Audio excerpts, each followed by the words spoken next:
Hello and happy Wednesday. Thank you guys so much for coming back. And I can't wait for today's cut because I think it's going to be super bent. Today's episode. Man, I just blew it. If you didn't know what I was going to talk about, I just blew it. And it's about cuts. Originally, I was going to talk about macros, right? Because I'm 25 episodes into this unbelievable podcast. And I really have yet to break down what the hell macros are, right? And what a protein, carb, and fat are, what they do for you, why they're important. But that can be a little sciencey, a little boring. And so I'm going to change it up. And today I'm going to talk about cuts, aka caloric deficits. The reason why I decided to do this today is because last Wednesday, I had our monthly Zoom with our CJLC community, and we did this exact presentation. So every month, I hold an educational Zoom for our clients where we pick a topic and I teach basically for like 45 minutes on the topic because I'm big on education. I want you guys to learn and eventually I want you to fly free. I mean, it's a really bad business model, but it's good. It's important that you guys know why and how to do things. So I just thought that doing the podcast kind of simultaneously with the presentation to the girls would be smart. Plus, the springtime is like the annual cut time, right? Let's get ready for summer bods. So I think a lot of people will benefit from this and kind of learn how to actually do a cut, which should not be called a diet, right? Because a diet is just how you eat every single day. A diet does not mean restricting calories. So that is something that we definitely use wrong in how we talk about how we eat. So the first thing I want to talk about with this cut podcast, right, is who should be going into a cut. It is not everybody. Two groups of people. Someone who has been massively overeating that can automatically get pulled back, right? So this person has been overeating calories, putting more calories in their body than they have been expending every day consistently. They have plenty of room to cut back on calories. The second person is someone that has earned it. And what I mean by that is someone that has tracked their macros or tracked their calories, made sure their biofeedback is good, their sleep, their energy, their skin, their hydration. They have hit their protein. They have strength trained. They have done the foundational work, and now they can focus on cutting because being in a caloric deficit is a major stressor on your body. Your body doesn't want to be under eating, right? It wants to keep you alive. It wants to keep you fueled. So putting your body in a purposeful cut is a stressor. And you should not just keep doing this over and over and over again to lose 5 pounds, right? So those are the two groups of people. One, someone that's been overeating for a long period of time and they have plenty of room to cut back. And two, someone that's earned it, someone that has worked on the foundational stuff and they are ready to finally focus on losing body fat. A lot of times people will come to me and their first concern, right, is losing weight. I get it. I'm a fat loss coach. Makes sense. But there is a certain structure to this, right? Like if any coach is like, absolutely, let's go. We're going to lose weight right away. They're lying to you. If any coach promises you, yep, we're going to lose 20 pounds in 3 months, they're lying to you, right? They cannot promise those things. One, they can't do the work for you. So they actually have very little control over your actual actions. And that should be almost like their last concern. We have to make sure that your internal health is good before we put your body through this really shitty caloric deficit. True cuts, true caloric deficits should suck. Like you are going to be hungry. You are not then going to go to the diner and fix your hunger. You are going to have to sacrifice social events. You are going to have to say goodbye to booze for a while if you want this to work. So true adherent cuts are not fun. And they're hard, right? You have to possibly change up your eating window.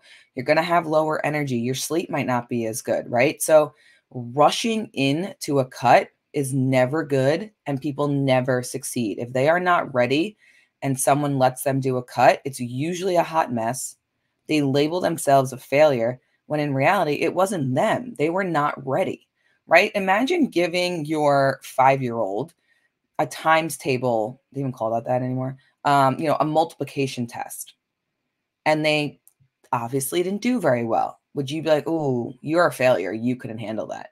No, because they're not supposed to be there yet, right? Like they're not there in their development. So why are you doing that to yourself, right? Why are you giving yourself something harder to do when you haven't even, you know, not maintained? You haven't I'm blanking right now. And this is what happens when you don't edit and pause your podcasts, right? You just get caught in this. I can't think of the word. If you can master, there it is, the easy stuff, right? You're going to fail in the cut. And that's not your fault. That's your coach's fault. Just like it would be the parent's fault for giving this 5-year-old a times table test, right? They're just not there. It's not supposed to be in their development yet. Have the kid master subtraction and addition and other things first, and then you walk up to the times tables. It's just like that for us with diets, right? If you cannot manage maintenance, you can't manage a cut. So stop rushing. If you are stumbling over a 1-foot jump, why in God's earth would you try for a 6-foot jump, right? If you are struggling with the easy, stop rushing to the hard, right? The saying, crawl before you walk before you run before you jump. Okay. It makes sense. You have to earn your cut. And it's silly because cuts stink. So thinking about earning something that stinks doesn't really make sense in your brain, but it's true. You have to fix your internal health and your metabolism before we start slashing calories and adding stressors on top of your already stressful world. If you cut too often, if you start diets too often, your body just gets used to them. That's why if you look back, right, think about a diet you did when you were 25. You probably lost 10 pounds in 2 weeks because your body wasn't used to dieting. You never really did those things. Now think about that same diet when you're 35. You probably lose a pound, maybe. It's because you've been dieting on and off for a decade, and your body learns. Your body adjusts. Your body's like, oh, it's Monday. We're slashing calories again. I know how this works. I'm just going to slow everything down and I'll be able to maintain our bodily functions on fewer calories. I know how to do this. And then you don't lose weight, right? Your body's main focus and priority is to keep you alive. So any calorie intake that you take in goes to those functions first, right? Goes to your necessary bodily functions first. And then if there's any extra calories, it goes to muscle building and fat loss and the optional stuff, the fun stuff technically. And if you're only eating 1,200 calories every Monday, your body's going to learn how to run your body on 1,200 calories. And it's not going to burn fat and it's not going to do anything that you want it to because you do it too often and you don't do it long enough and you don't do it right. So how to make sure you're doing a cut correctly. First, you get a coach. Shameless plug. You need to take the steps. You need to learn the subtraction and the addition before you do the multiplication. If you haven't been eating enough calories, your body already knows to slow down. And the only way then to lose weight would be to slash your calories even more. So this is very typical for, middle-aged woman who's eating 1,400 calories a day because her doctor told her to. Now, she's eating 1,400 calories a day. She still doesn't love her body. She's not losing any weight. She doesn't see any changes happening. So she wants to go into a diet. She comes to me and she tracks and she's eating 1,400 calories and she goes, okay, what can I do to lose weight? Where's my cut?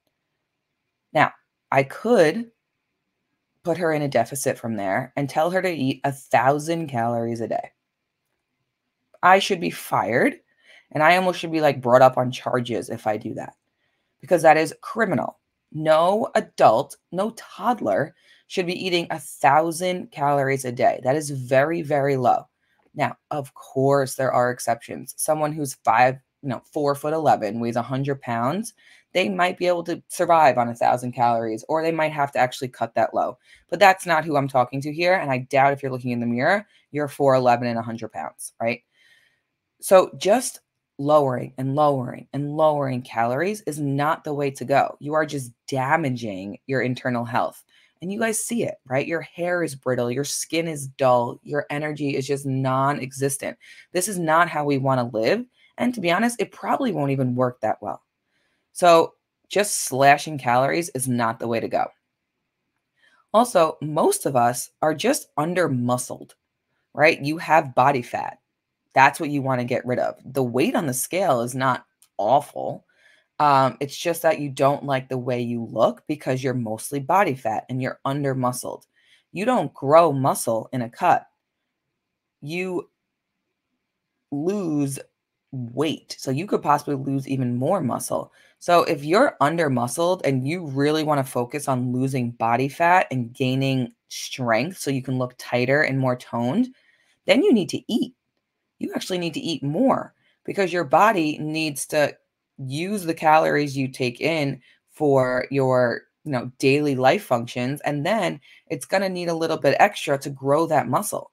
So if you're trying to lose body fat, jumping into a cut is not the way to go. You might actually increase body fat because you might break down even more muscle than you thought, right? So gaining muscle, getting toned needs to start with eating more and gaining muscle.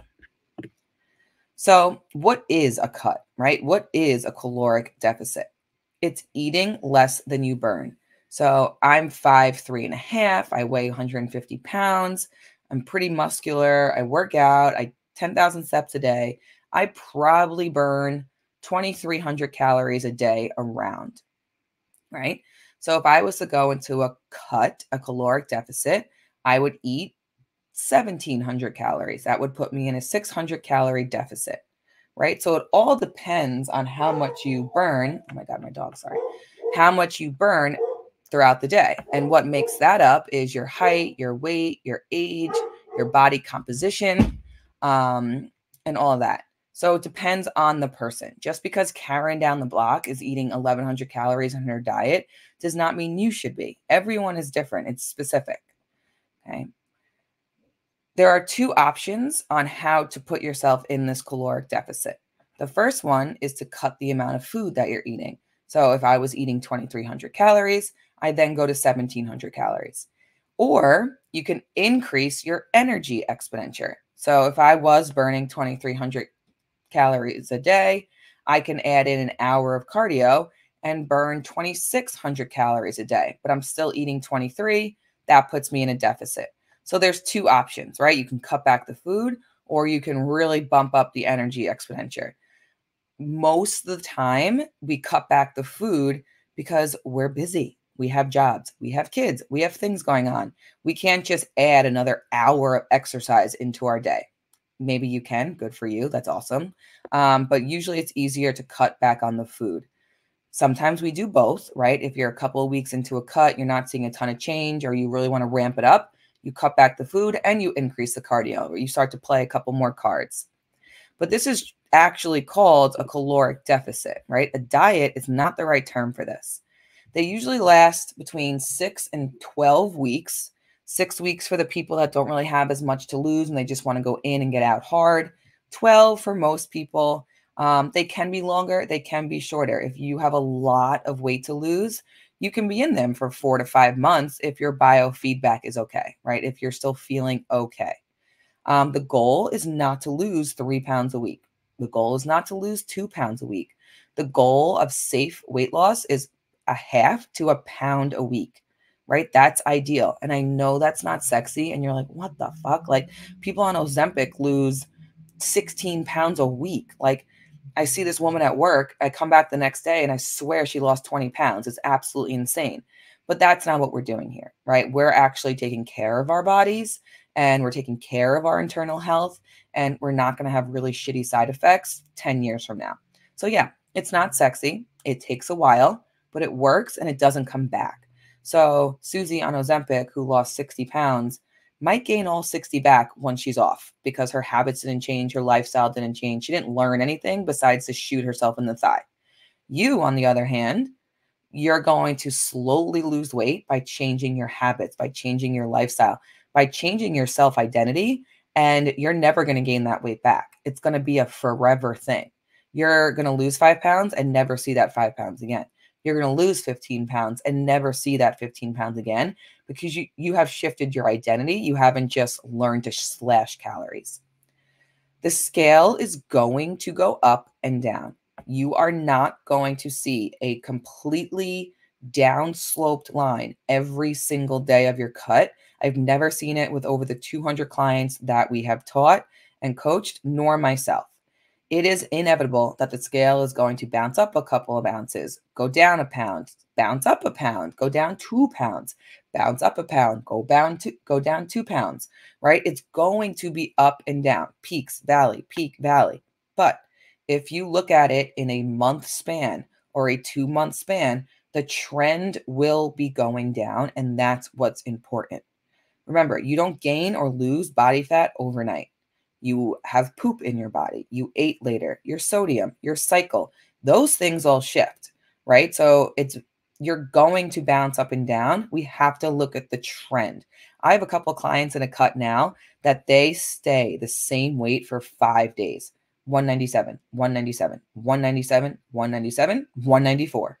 Their body just holds it to a point and then releases it. Holds it to a point and then releases it. That's just how they work, right? So for those four days where they're like, what the hell is going on? Like, I'm in a deficit. I'm hitting my steps. I'm working out. Why is the scale not changing? And it's just, hold on, keep doing the right thing. Don't quit. Stay the course. And bam, almost like exactly when I said it would happen, she drops 4 pounds. There you go. So, everyone's different. We just can't quit because quitting is definitely not going to get us there. Now, this is also not a time for muscle growth. Most of us are not going to be able to put on muscle in a cut because we just don't have the extra calories. Our energy might be lower, so we're not able to push the same weight at the gym. The only amazing unicorn group that can do both of these at the same time are our newbies. So if you are very, very new to strength training, like under a year, you can actually hit this newbie gains that we love, where you can lose weight and gain muscle at the same time. It's because it's such a new thing for your body. You can do both. If you are anywhere past that 1 year mark, it's almost impossible to do both. And that's okay, right? Because a cut is not meant for muscle gain. It's meant for body fat loss. So once you get back to maintenance, then you can focus on muscle again. That's not saying you don't work out. You want to maintain your muscle. You're just not going to grow it. Some non-negotiables in a cut. Now, these are the things that people have a hard time with, and I get it. Cuts are hard, right? And these are why people quit cuts. You need to keep your water high, over 120 ounces. You need to stay hydrated. It's also great to fill up your stomach. Do not drink your calories. Say goodbye to booze, okay? If you are a mother, you've said goodbye to booze for 9 months. You can do it again for 12 weeks. If you have not experienced a child, you still are able to do it. You don't have to drink. No one is waterboarding you a margarita. One can dream. But say bye to booze. It does nothing for you. You are drinking empty calories, and it literally stops fat loss. Stops it. Goes into your body and stops the process of losing fat because it is a toxin in your body. So everything stops to get rid of the toxin. So if you drink, you are purposely choosing to stop losing weight. Just think about that. So someone hands you a high noon, just be like, if I drink this, I am making the active choice of not losing body fat, right? Like that's it. Is it worth it? Can you just have a Diet Coke? Can you have a seltzer with a lime in it? Pretend it's a really good vodka soda that you can't even taste the vodka, right? Don't get a mocktail because those are filled with sugar. Don't get a Shirley Temple because those are also so calorically dense. Just be a big kid, drink a seltzer or a Diet Coke.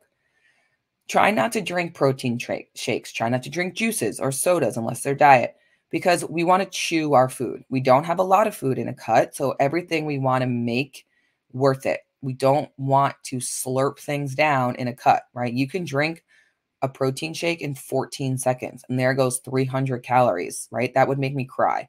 Try not to drink your calories in a cut, especially not booze. Steps, 8 to 12,000 like normal, but always more the merrier, right? The more steps, the more you're going to burn that day. So if you're in a 500 calorie gap. If you take 5,000 more steps, you're going to be in a 600 calorie gap. So you're going to lose weight quicker. So more steps, the merrier. But we don't want to add crazy cardio in, just more steps, more movement. With that being said, right, to piggyback, don't do extra cardio unless it's a sign.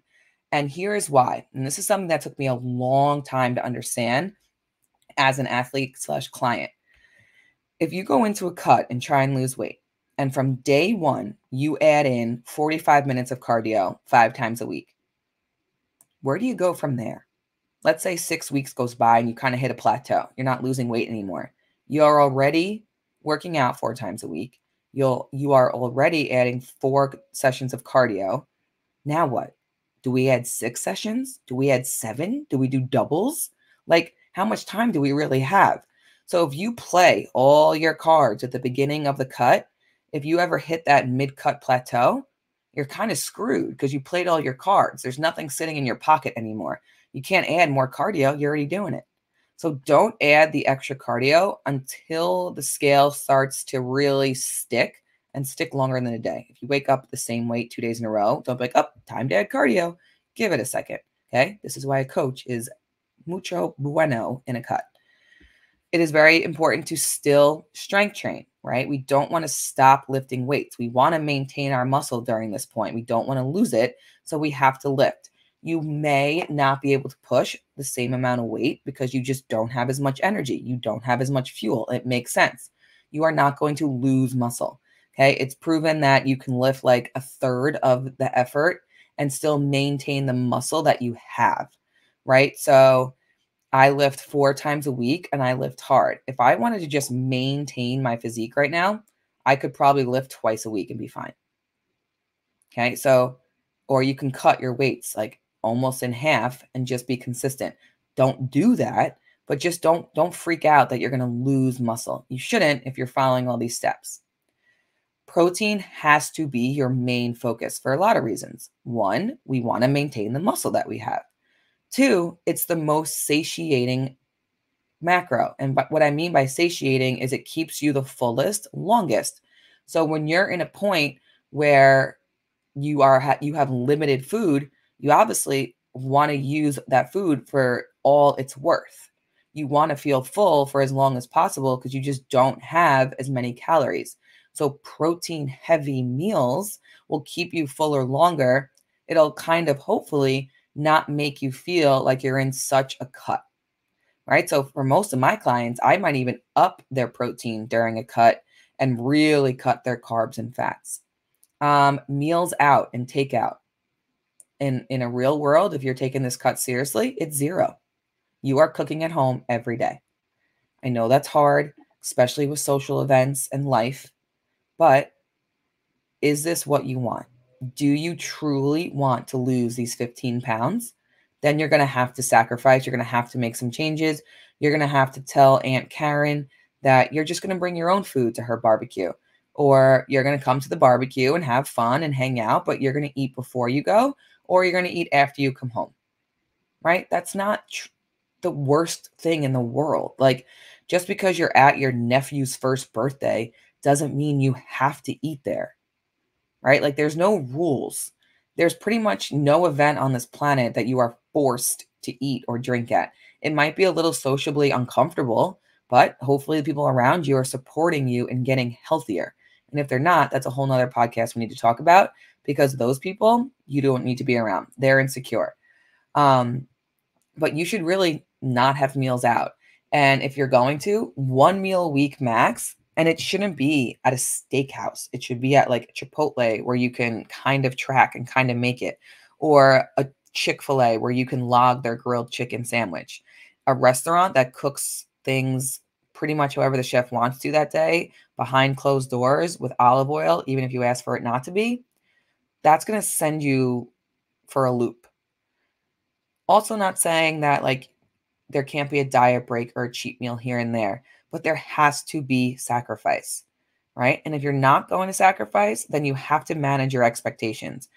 I went into a cut last April, okay, with Aram, my coach, and I'd give myself, I don't know, a B minus maybe. I was at a point where I was pretty content with how I looked. I wanted to go do a cut just to kind of do one, lose a couple of pounds before summer, but I wasn't set. I wasn't totally invested in it, and it showed.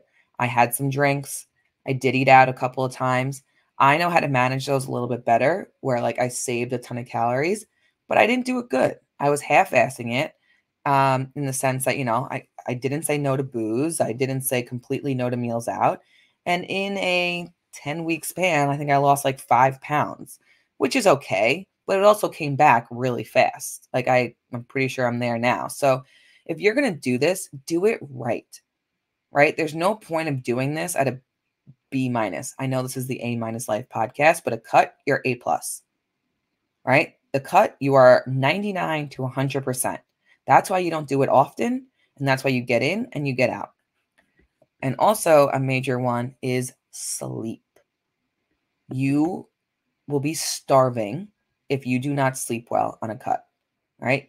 When you don't sleep well, you wake up hungrier. This will be miserable. Also, the more you sleep, the less you're eating. So get to bed. Let your body rest. Let your body refuel. Take care of yourself, or you're going to be a stressed, hangry mother effer. All right, so now that we did the background, here are some tips and tricks that I have found help. These are not scientifically proven. These are not in the Johns Hopkins Medical Journal. These are Casey Jericho's tips and tricks because they actually work. Sorry, I was thirsty. Okay, so you want to eat for volume, not for density. So we want to eat cauliflower rice over rice. Why? Less calories, takes up more space in our belly, makes us feel fuller. We want to have zoodles over pasta. Why? Less calories, more volume. Load up on veggies, right? Have one huge ass salad every day. Eat it from the actual serving bowl. 2 heads of iceberg lettuce, a whole entire carton of tomatoes, 6 ounces of chicken, peppers, everything. It'll probably be 250 calories for this massive amount of food, right? We want volume. Fruit, another great thing. Have fruit. It has fiber in it. It's usually low calorie. 647 bread, lean proteins, quick spray oils, all that, right? You want to change. A lot of us eat this way Monday through Thursday. Like so many of my women eat like they're on a cut when they first come to me Monday through Thursday when they're technically not. So go back to that mindset, right? Eat for volume, not density. Shorten your eating window, right? If you're running out of calories too early. This is especially for my teachers and my early risers. If you're up at 6 a.m., you have a long day, right? Like I get up at 4:30 in the morning to work out, go to teach, I'm home, and I go to bed at 9 o'clock. That's a long day. I know I go to bed early, but I'm also up at 4:30. So that's a long time span to stretch out 1,500 calories. I would much rather push back my first meal until 11 and then have 10 hours to use that 1,500 calories rather than 16 hours, right? So that is by choice. I do think it helps. Every client that I've told that does like it. Now, it's going to take a little getting used to because you should wake up hungry if the coach has done you a good service and fixed your internal health and got your metabolism going. So I do wake up hungry. Like when I'm driving to the gym, I'm like, oh, I'm hungry. But I work out. I don't think about it. I go to school, have some coffee, and then I pretty much eat my first meal around 10:30, 11. Now, if you really realize that coffee on an empty stomach doesn't do you well, it can mess up hormones a little bit with some people, or it can make you nauseous. This is all personal choice. But having an eating window of 16 hours plus with only, 1,500 calories is hard. Okay. So pushing back the eating window is good.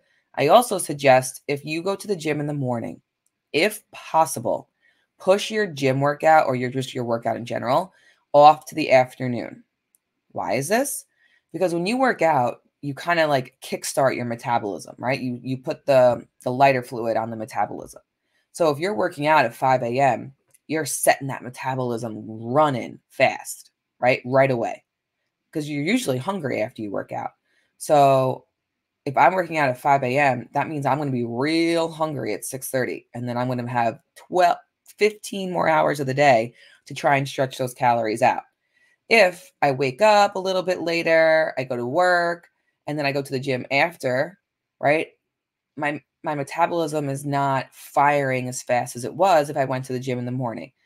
Now, if pushing your gym workout to the afternoon makes it very risky for you to miss it because of kids' plans or because you're tired or because it's just more obstacles, don't do it, right? It's more important you get that strength training in, but if possible, try and finagle your gym times to make it more helpful for your cut. Like when I cut, I will probably not go to the gym in the morning 4 days a week. I'll go twice. And then the other days I'll go in the afternoon or on a weekend. It just helps me. I'm not as hungry. I'm not as miserable. Use caffeine to help cravings in smart quantities. Do not make a pot of coffee just for you 3 times a day. Decaf also is a hunger suppressant, so I'm big on that. Decaf coffee is great. Teas, hot drinks just kind of trick the brain to not being as hungry. So use that. Minimize cardio unless you're told otherwise, because we don't want to play that hand until we need to. Drink a ton of water with your meal, right? Also drink diet sodas or seltzers or anything bubbly because it takes up more room in your stomach and makes you feel fuller. Eat slow. Give your brain the chance to process that you're eating and that you're full. The faster you eat, the more you eat because your brain can't catch up with your eating. And get outside. Do things. Do errands for people. Call your mom. Need me to do anything for you? Call your dad. Need me to do anything for you? Because I need to get out of the house. I need to not think. Because if I'm sitting on my couch or I'm sitting in my kitchen just doing nothing, I'm going to want a snack.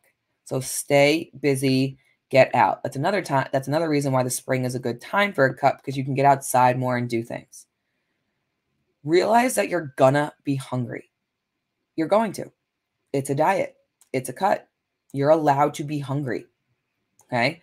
We use this phrase like, I'm starving. We have no idea what starving feels like. No idea. Right? Like the human body can go up to 2 to 3 months without food. 2 to 3 months. And we act like we're on our deathbed after like 4 hours. So let's, rethink that a little bit next time we say that. Get trigger foods out of your house. I do not give a shit if it's for your kid. They don't need Chips Ahoy either. Okay? I don't care if you love chocolate. Too bad. I don't care if your husband loves something. Too bad. Most likely you're doing the shopping. So tell hubby he can go to Stop and Shop himself and get it if he wants it. Right? Most likely he won't. We are not testing willpower, right? You will cave. I'm sorry. It's not because I don't believe in you. You're going to cave. You know why? Because I would cave. If I had bagels sitting on my counter, or if I had chocolate-covered Oreos sitting on my counter as I was walking through my kitchen on a cut, I'm going to put one in my mouth most likely eventually. Get it out of your house. It makes it a lot easier to avoid. And again, stop giving the reason of your kids, because your kids should not be eating this shit either. Do not get me wrong. There are cookies in my house. There are treats in my house. Okay? But if I ever was at a point where I needed to avoid them, my kids are going to go without Oreos. It'll do us all a good thing. Okay? Plan, plan, plan. The more you are unplanned, the more room there is for eating out and going off track. Unprepared leads to eating out. Have your meals pre-made and go to a macro-friendly store around you and get the pre-made meal. So if you're on Long Island, we have a ton of these. Hummus, Redefine. I think there's another one. I hate Healthy Meals Direct. Please don't go there. But there's more. I think X Factor or something. If you are not in Long Island, there are a ton of companies that deliver nationwide. If you need some, please comment, ask me. I will tell you. Have them in your freezer. There is never a day that I don't have at least 3 macro-friendly meals frozen in my freezer. Because if something happens off plan, which always does, I can go to those. I don't have to get Chipotle. I don't have to order out. I have options.